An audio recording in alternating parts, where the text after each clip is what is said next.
Some of the most dangerous cars ever sold didn't look dangerous at all. They were affordable, popular, and parked in millions of driveways across America. But beneath their normal appearance were design flaws, weak structures, and safety failures that turned everyday crashes into deadly events.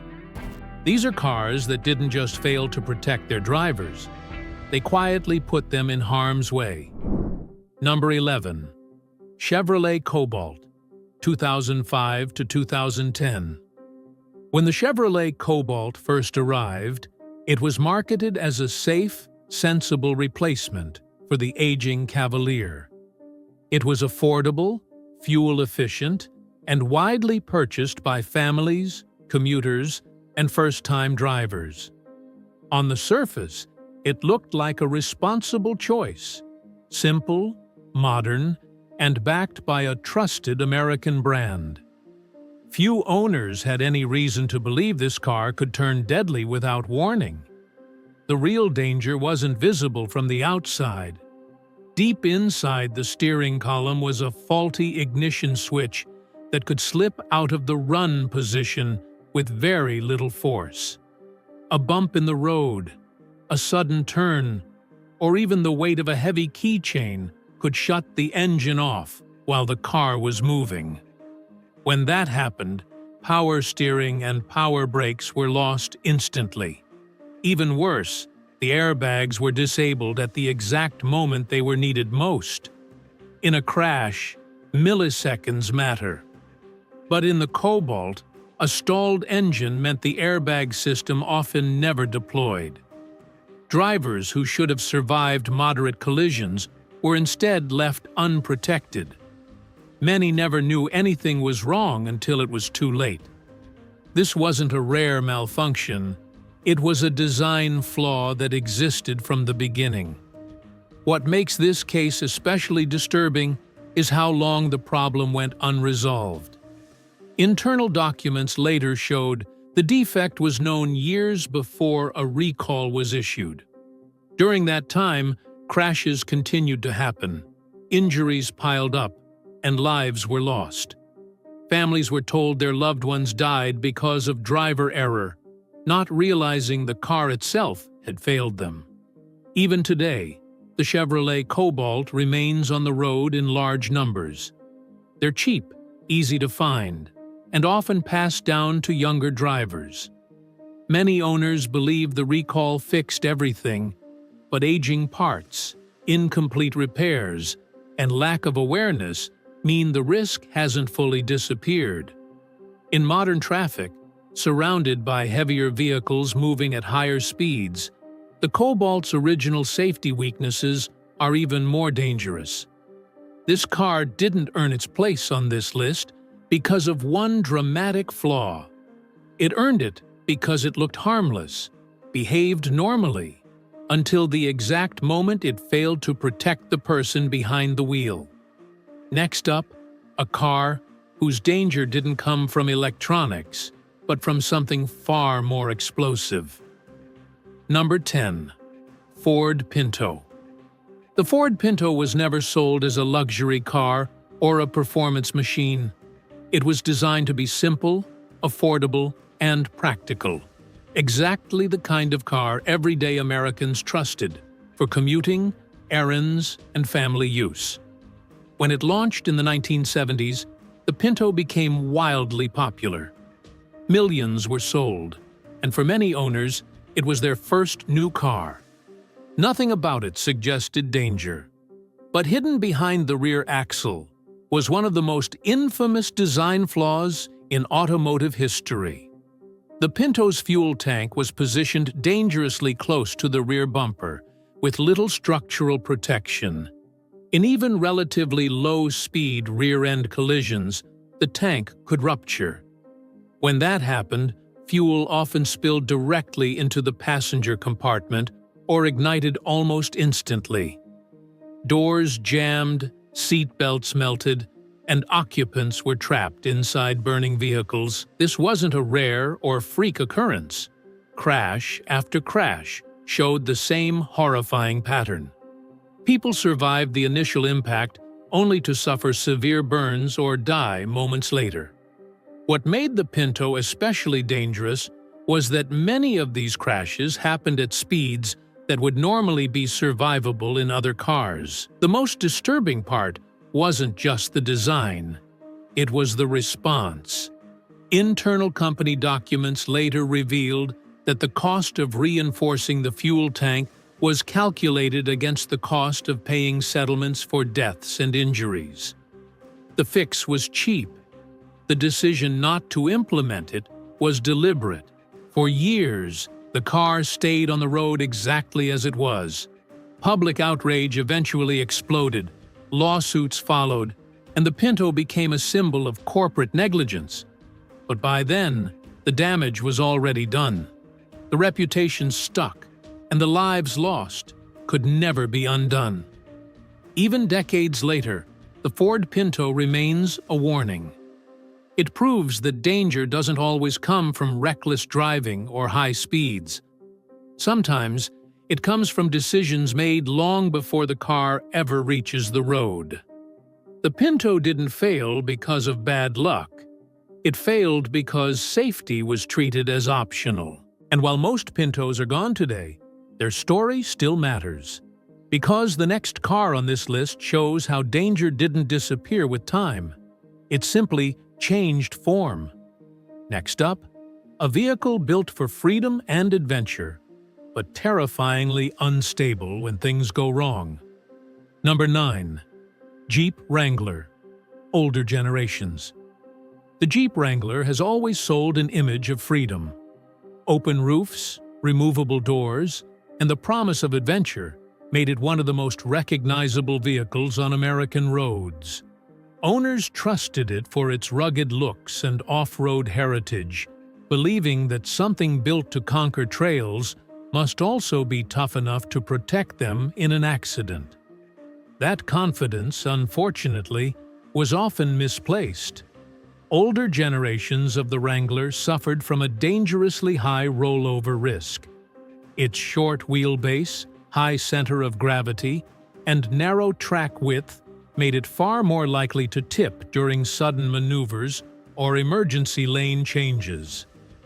At highway speeds, even a minor overcorrection could send the vehicle rolling, sometimes multiple times. Rollover crashes are among the most deadly types of accidents, and the Wrangler was particularly vulnerable.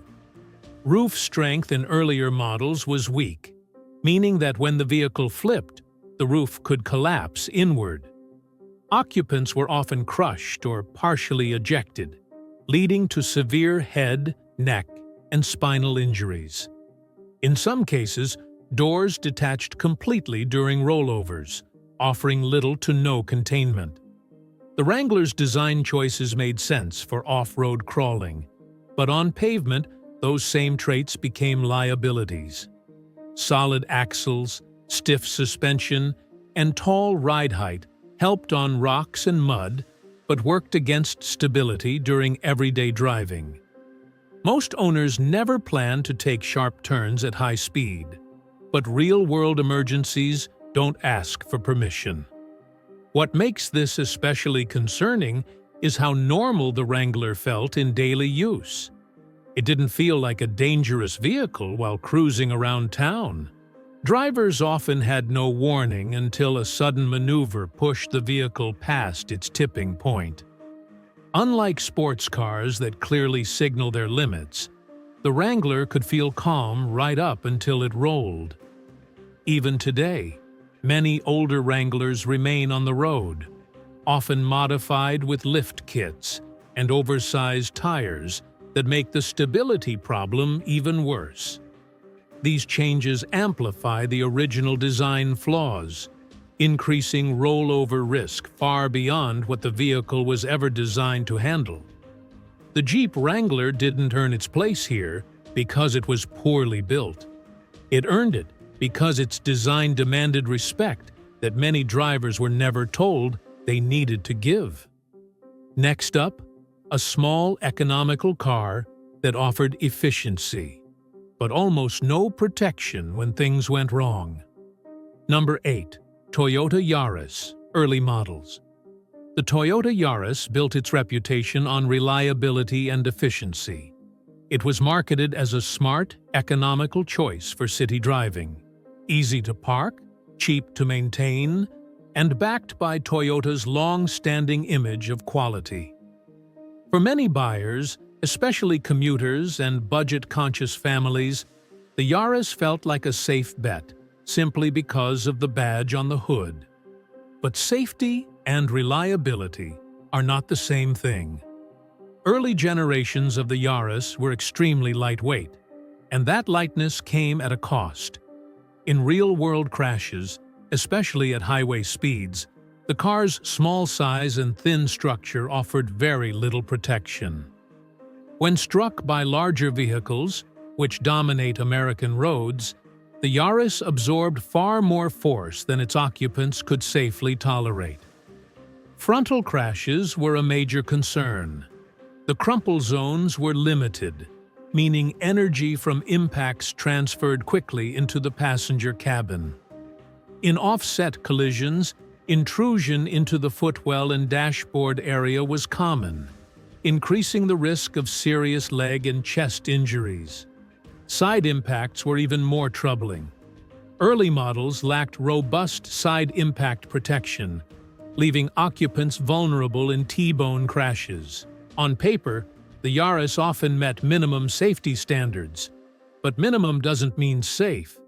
Crash test ratings don't always reflect the chaos of real traffic, where vehicles of vastly different sizes collide at speed.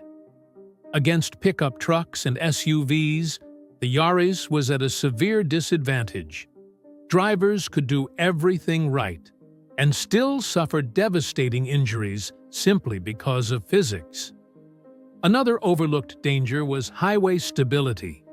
At higher speeds, the Yaris could feel light and unsettled, especially in crosswinds or sudden lane changes.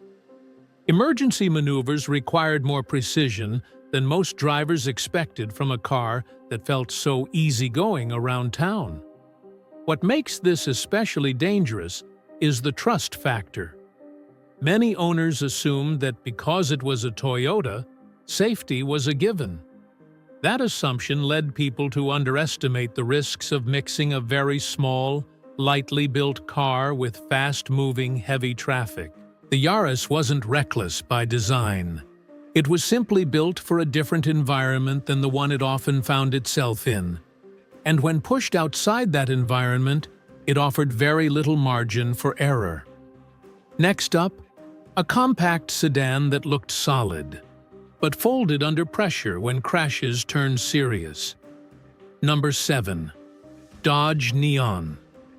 When the Dodge Neon hit the market, it was advertised as a modern, fun-to-drive compact sedan. It looked solid, felt roomy for its size, and was priced low enough to attract young families and everyday commuters. Compared to other small cars of its time, the Neon even felt a little sporty. To many buyers, it seemed like a smart balance of value and practicality. The problem was what happened when things went wrong.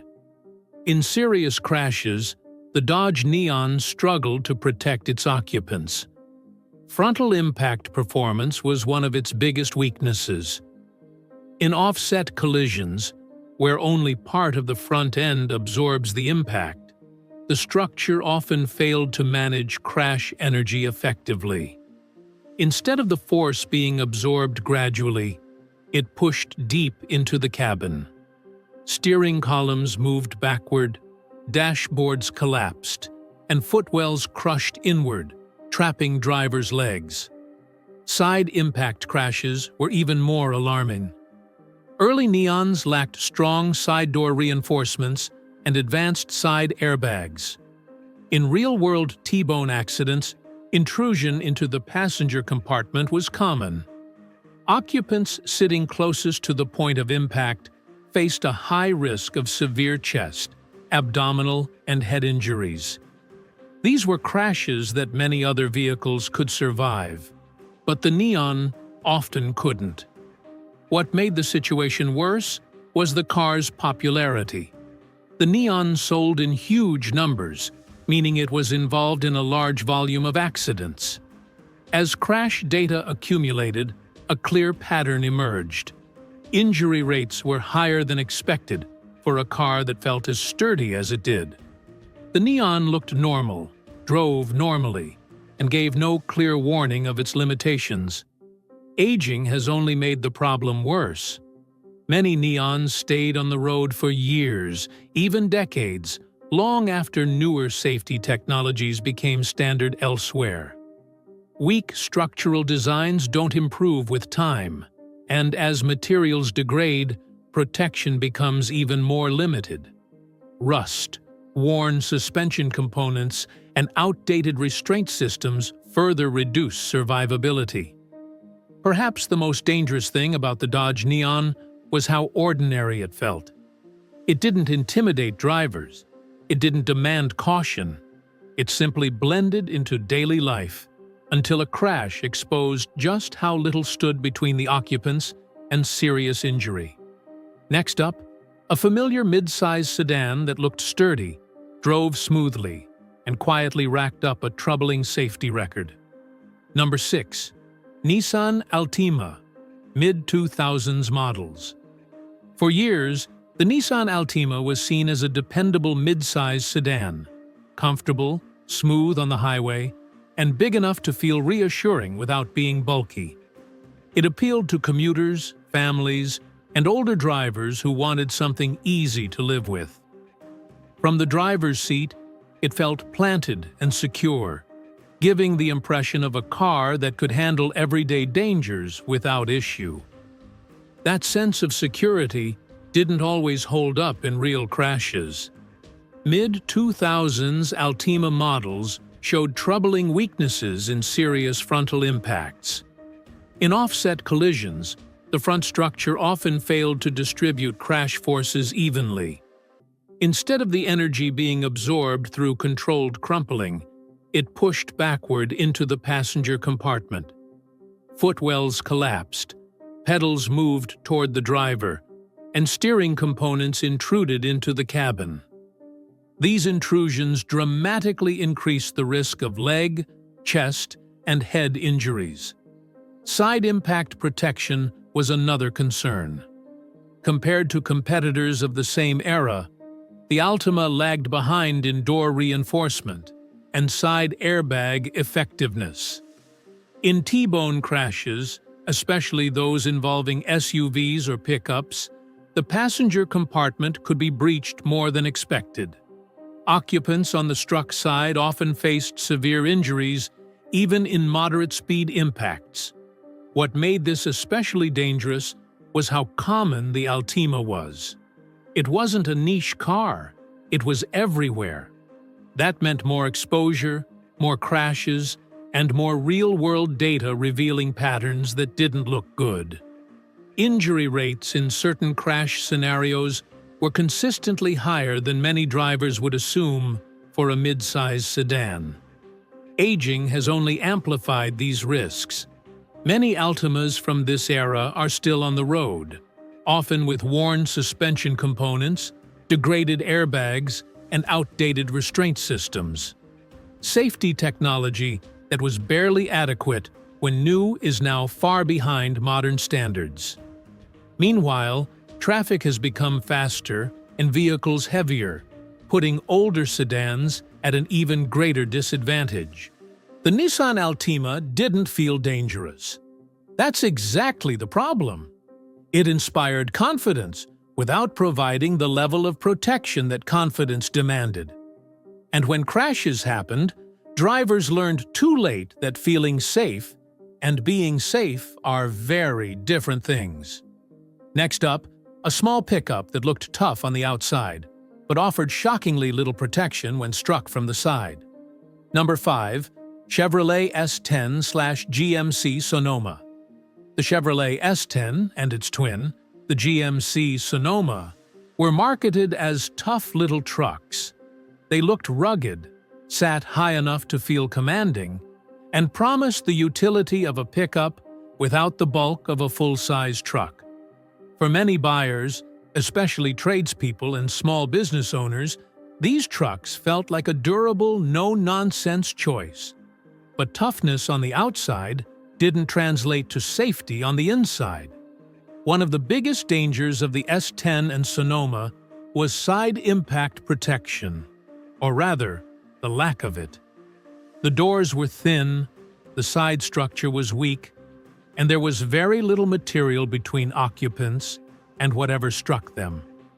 In T-bone crashes, especially those involving larger vehicles, intrusion into the cabin was severe.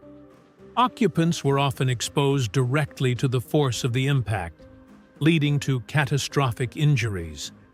Unlike modern trucks, these models lacked advanced side airbags and reinforced door beams.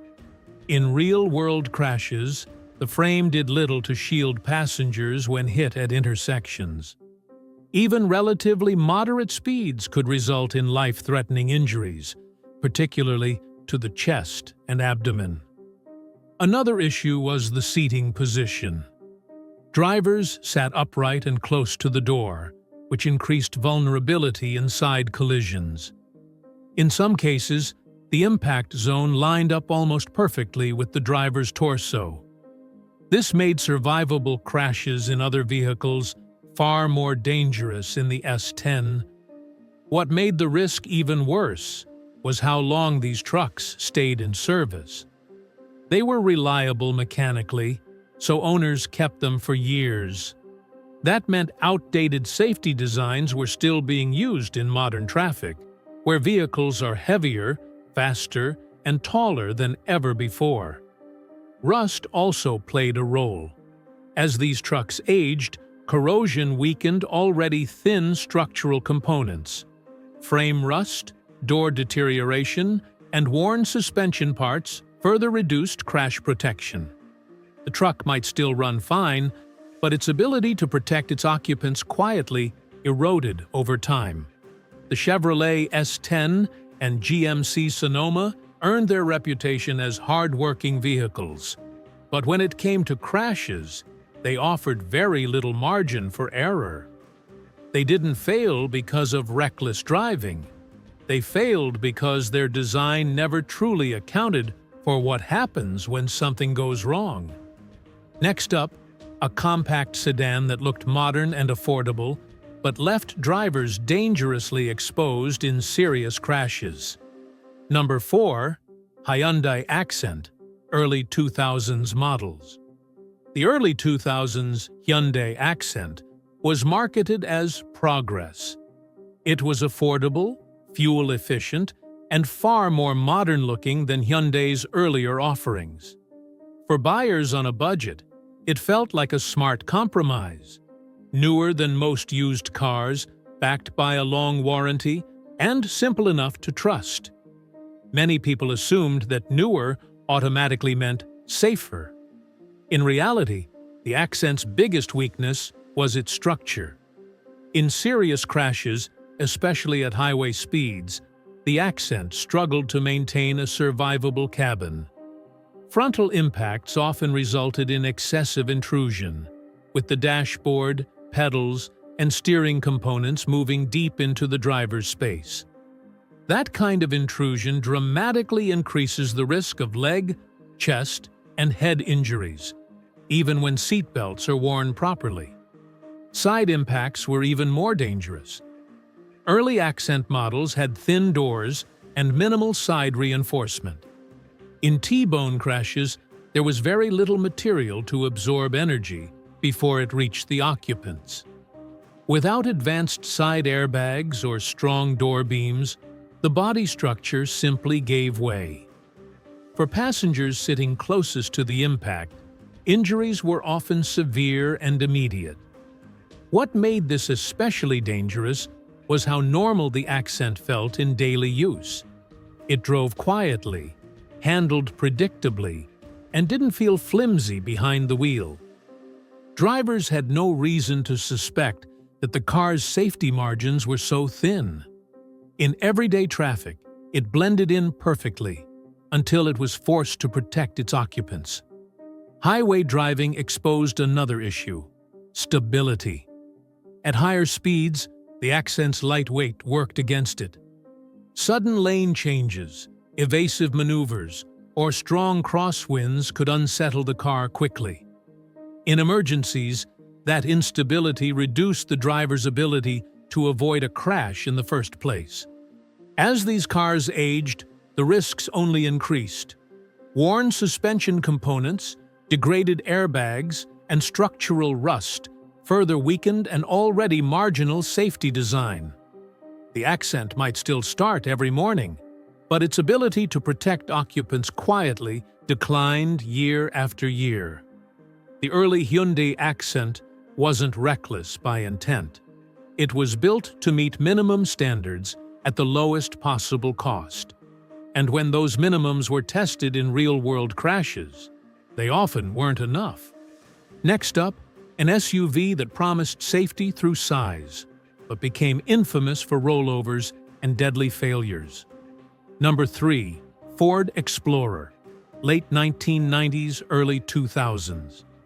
The Ford Explorer was marketed as the perfect family SUV. It was big, comfortable, and sat high enough to make drivers feel protected from the chaos of the road. For many households, it replaced sedans specifically because it looked safer. Parents trusted it. Road trippers relied on it. Few vehicles felt more reassuring at the time. That sense of safety turned out to be dangerously misleading. The Explorer became infamous for its extremely high rollover rate. Its tall body, narrow track width, and relatively soft suspension made it unstable during sudden maneuvers. Emergency lane changes, highway blowouts, or abrupt steering corrections could cause the vehicle to tip and roll, sometimes violently. The situation became far worse when paired with defective Firestone tires. Tread separations at highway speeds were common, especially in hot conditions. When a tire failed, the Explorer's unstable design made recovery nearly impossible. Vehicles rolled, roofs crushed inward, and occupants were ejected. Many crashes involved multiple rollovers, drastically increasing the risk of fatal head and spinal injuries. Rollover crashes are among the most deadly accidents, and the Explorer was especially vulnerable because of weak roof strength in older models. When the vehicle flipped, the roof often collapsed into the passenger compartment. Seat belts alone couldn't prevent catastrophic injuries when the structure above failed. What made this crisis especially disturbing was the scale. This wasn't a handful of isolated incidents. It was widespread.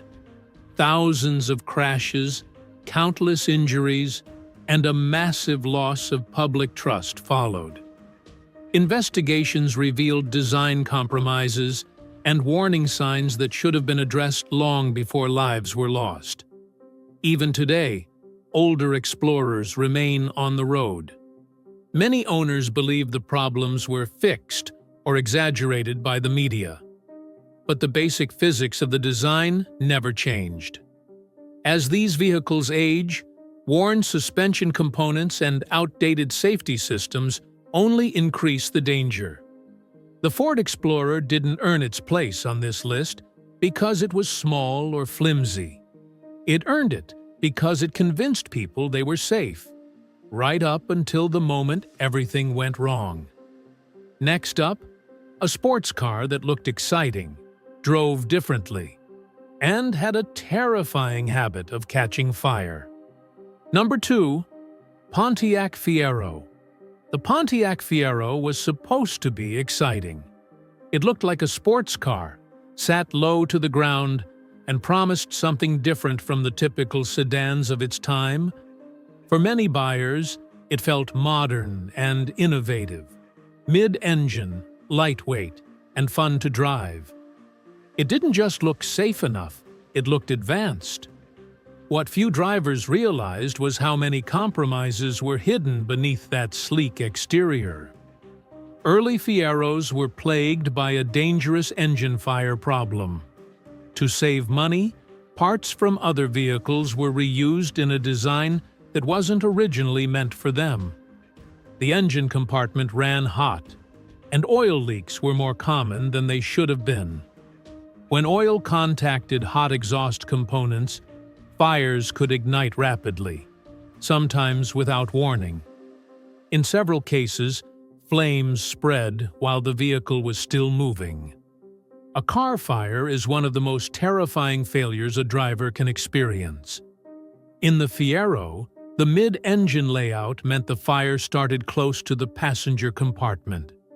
Smoke entered quickly, visibility dropped fast, and drivers had only seconds to react. Some were able to escape, others weren't. Crash protection was another serious weakness.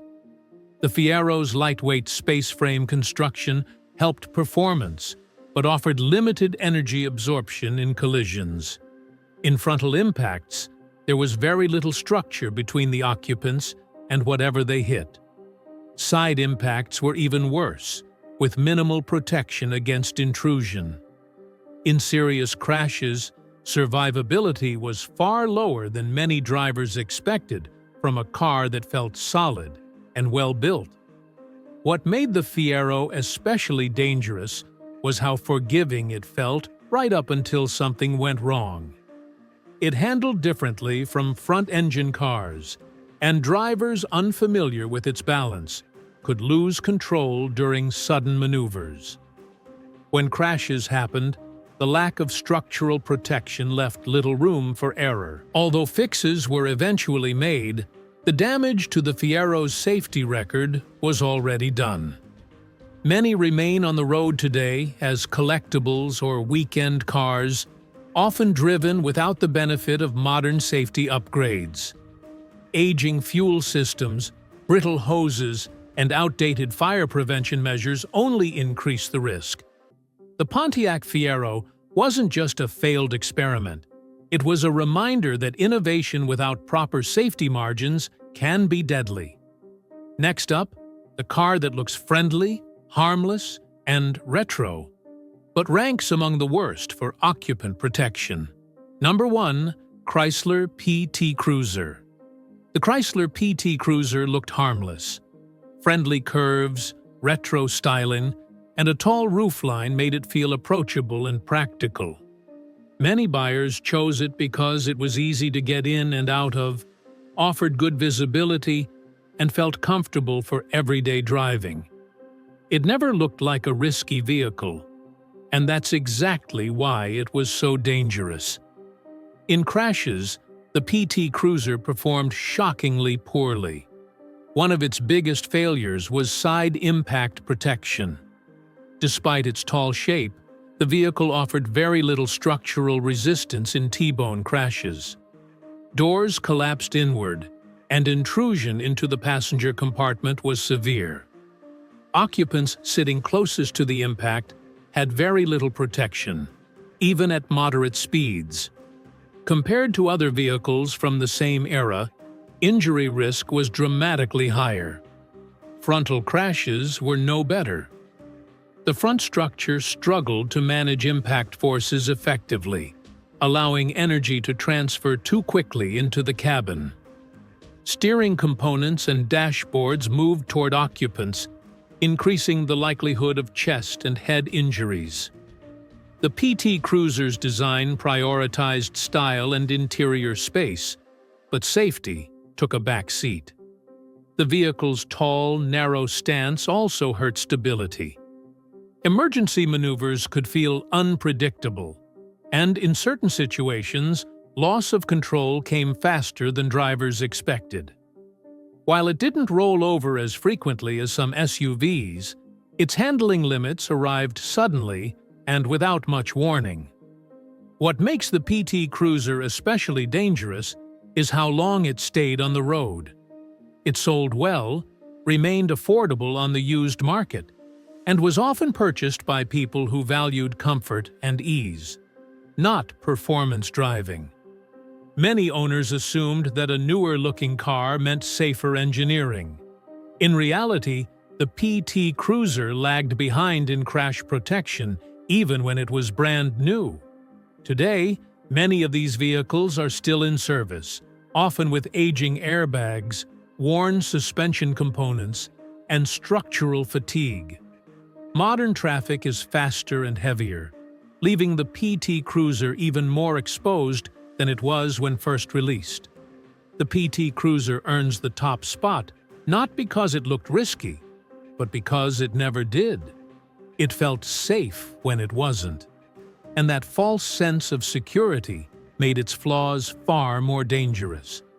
The most dangerous cars aren't always the loudest, fastest, or most aggressive-looking. Often, they're the ones that blend into everyday life. Cars people trust without question. Design flaws, outdated safety technology, and structural weaknesses don't announce themselves. They wait for the moment they're tested. And when that moment comes, the consequences can be irreversible. Knowing which cars failed to protect their drivers isn't about fear, it's about awareness. Because on the road, the difference between feeling safe and being safe can be everything.